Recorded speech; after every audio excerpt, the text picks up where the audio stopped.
All right, so I've spent a ridiculous amount of time looking at BMW X5 45Es, and I ended up buying one in March. And I figured I'd put this together to show you how I approached this, what I wish that I had known going into this, and what I learned because this is the first BMW that I have ever purchased, and there was a little bit of a learning curve. For reference, the 45E was available in the United States for model years 2021 through 2023. What you really need to know is that 2022 saw the greatest impact from the chip shortage. They removed features like the wireless charging and the front fog lights and the soft closed doors for the executive package. Also, some 2022s saw further deletions like the front passenger lumbar, the powered rear tailgate, and the touchscreen from the main display. It's the same screen, but they just took away the touch controls, which sucks. I mean, any of these features being removed really does suck. But in terms of looking at the market, the way I went about approaching this was taking a look at what have inventory levels been doing, and I just kept on monitoring this over time of like, all right, what were they a month ago versus a week ago versus today? And the good news is, compared to back in March, is that the inventory levels have been very steadily increasing, which is good for a couple reasons.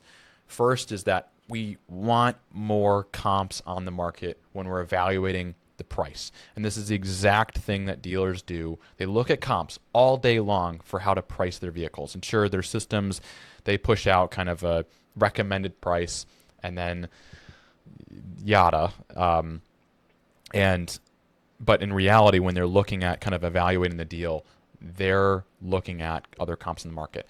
The second thing is that more inventory equals better, especially in cases like when you look at these installed options that are available in your M Sport and your Executive and your Comfort and your color combinations inside and out. If you really are chasing a very specific spec, there's a better chance now that it may be available. So the next thing that I try to figure out in evaluating this is, what do I go with? 21, 22, 23, what is the difference between these things? And really, should I be going with one or the other? For me, this came down to core criteria of like, I want that the intersection of the best value, but also one that carries a little bit of residual warranty left. Like ideally 8 to 12 months and 10,000 miles at least, because I drive about 10,000 miles a year with this car. And so that immediately set my top mileage bracket at 40,000 miles. And so that kind of cut out some of the market.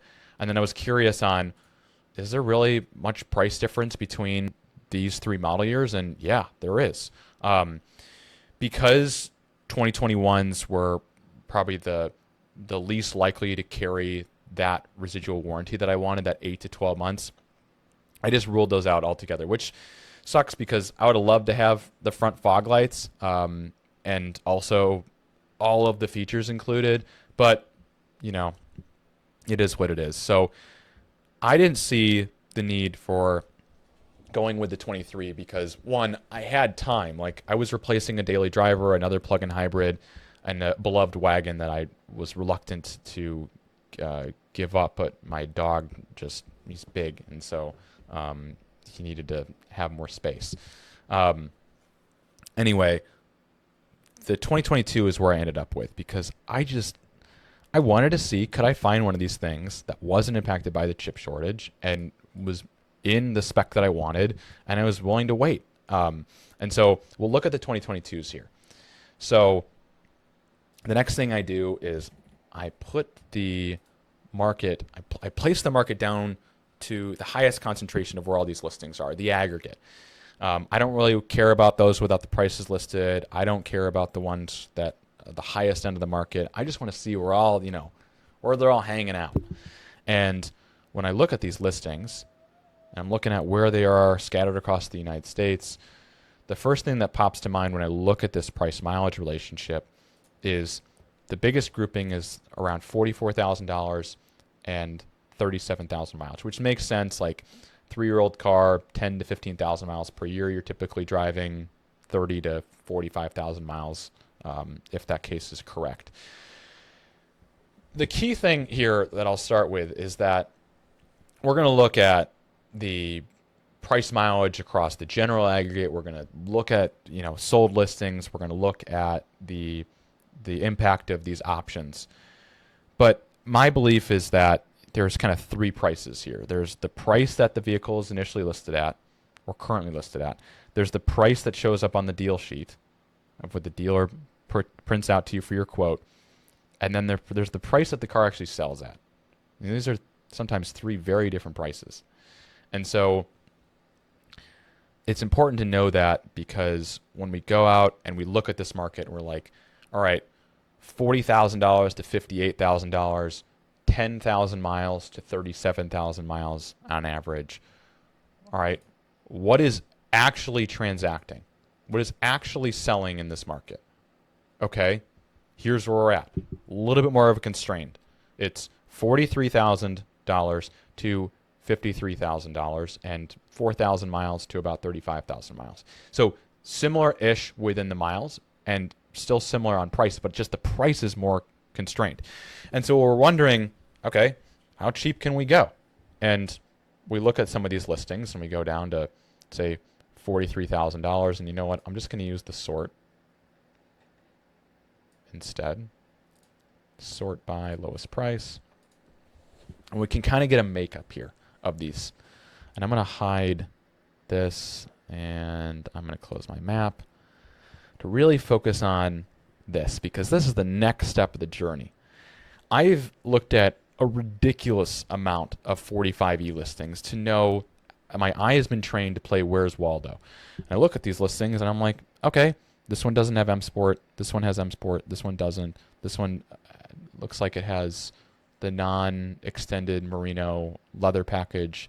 It does not. It doesn't have DAP. And so when you look at these cars, and we'll get into like making these selections in a minute, you can see some interesting listings, some really tasty listings pop out. This one is interesting. This one's got M Sport, Shadowline, the M Sport brakes,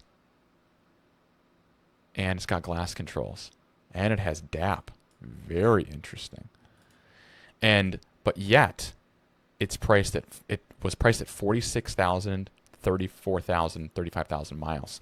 So it's on the lower end, but yet it has some higher dollar options on it.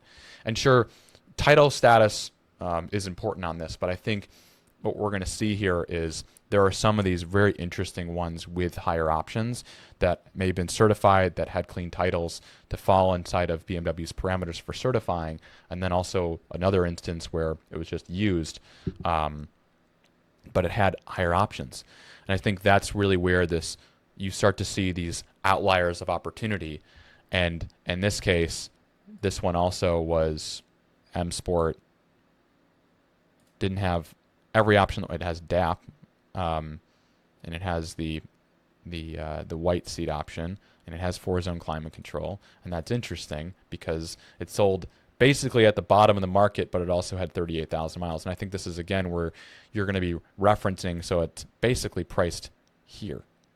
That's all to say that there is a difference between the price that is listed, or in the market's the way it's currently at, versus what has actually been transacting.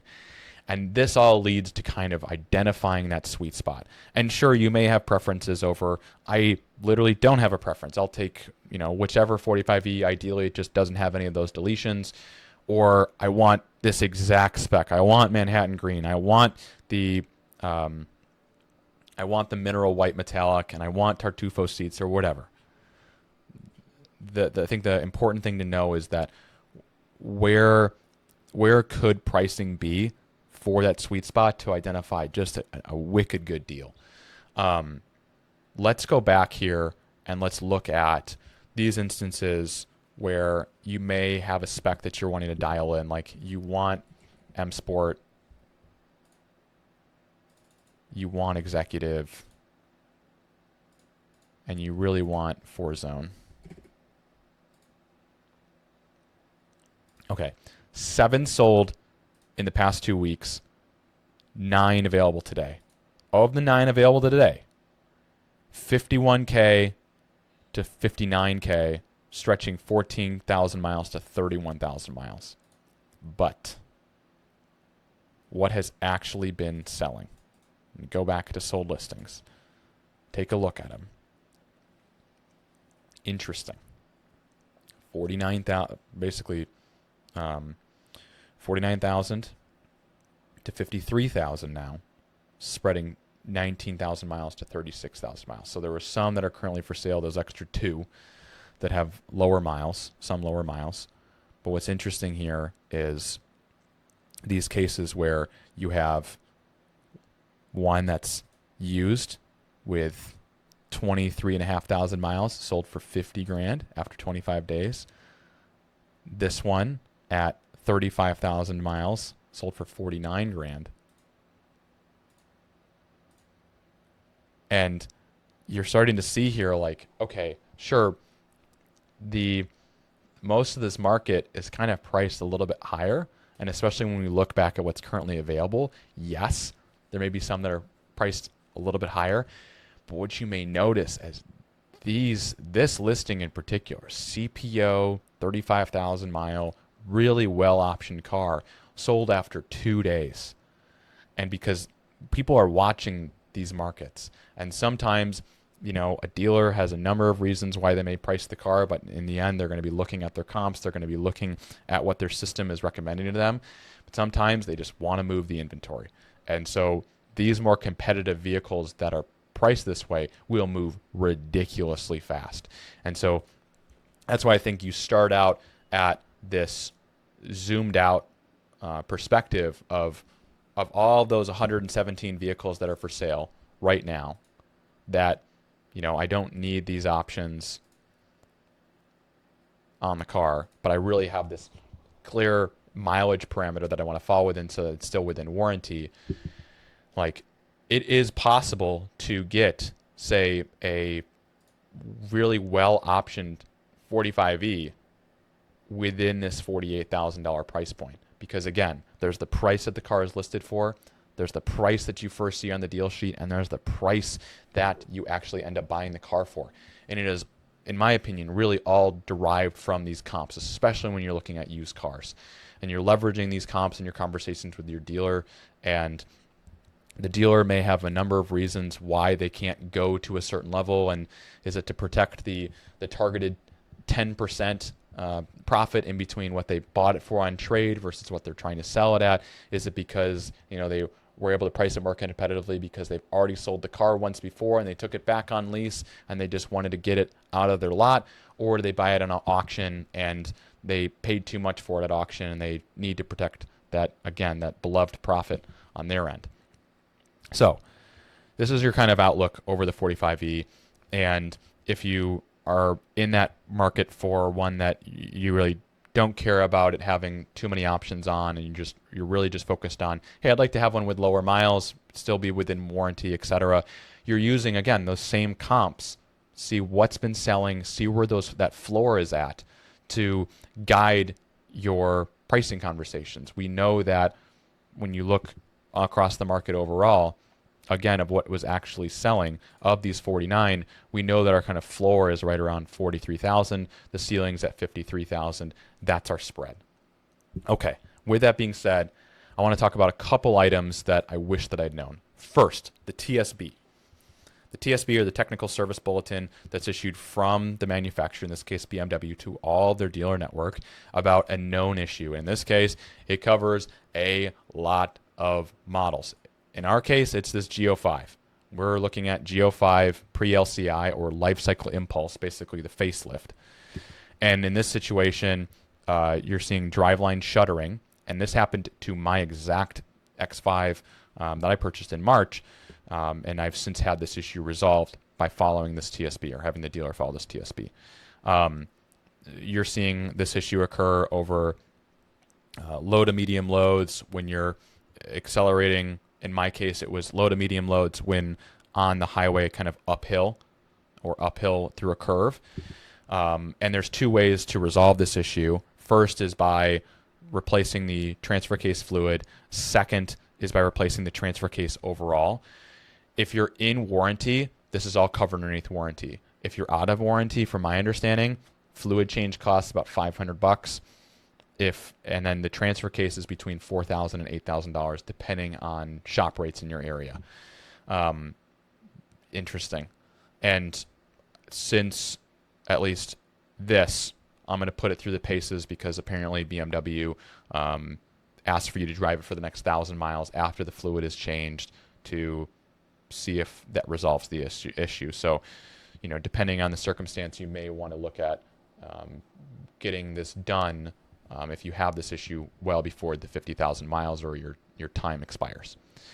Second thing is that depending on the state in which, there's a lot of conditions on this one, depending on the state in which the car was originally sold, it may qualify for a additional extension on the hybridization warranty. All those hybrid components, basically there's the federal 8-year, 80,000 mile warranty for the 2022 model year for plug-in hybrids for the X5 45E. But if you bought the car, or if the car was originally purchased in one of these states, it will have been TZEV compliant because it will have fallen into the carb emissions compliance. The state does. And so what that does is it gives you an additional or like an extension on top of that original federal hybrid warranty component. So you go to 15 years or 150,000 miles for that warranty. And what that can mean, at least in my case, was, okay, there's the CPOs that are out there, and then there's the used. Personally, I was really trying to find just the best bang for your buck 45E with around 25,000 miles that was pretty well spec'd. And I didn't necessarily want the CPO because it typically commanded like $1,000 to $2,000 premium over the used models. And then in this case, with the extended warranty, is that, okay, do I really need an extended warranty? What's typically going to go wrong maybe? What am I most worried about? And I feel like most people are worried about, myself included, was the battery. I mean, like, this is a 24 kilowatt hour battery driving all four wheels on a 6,000 pound car. Like, good God. So by buying one that was originally sold in one of these states, you're getting just that little bit of bonus. And so when you're in the finance office and they're trying to sell you, hey, would you like this $3,000 warranty or whatever it is? And you're like, no, I'm good. Because guess what? This thing comes with an extension of the warranty that in the area that I most care about.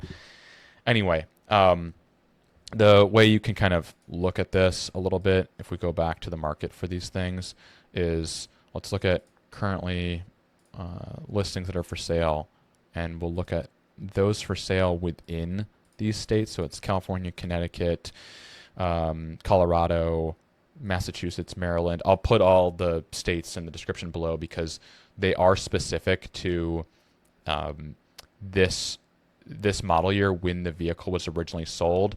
And that same thing goes for, you may see in these cases where it's like 10 years, 150,000 miles, or 15 years, 150,000 miles. It's all based off of the manufacturer for when the car was originally sold for that compliance window. And so in this case, it's the 15150.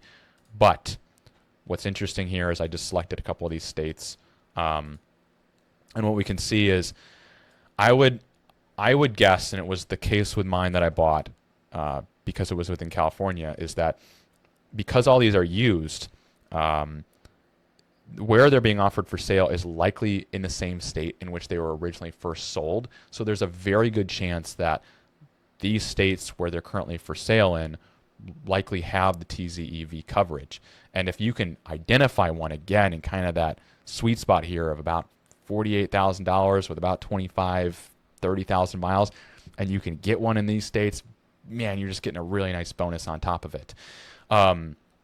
You can validate this by calling into a BMW dealer and just going through the service advisor, or you can contact BMW directly, provide them with the VIN. They'll probably ask for last 6 or last 7, and they'll tell you whether or not it is like dead to rights covered.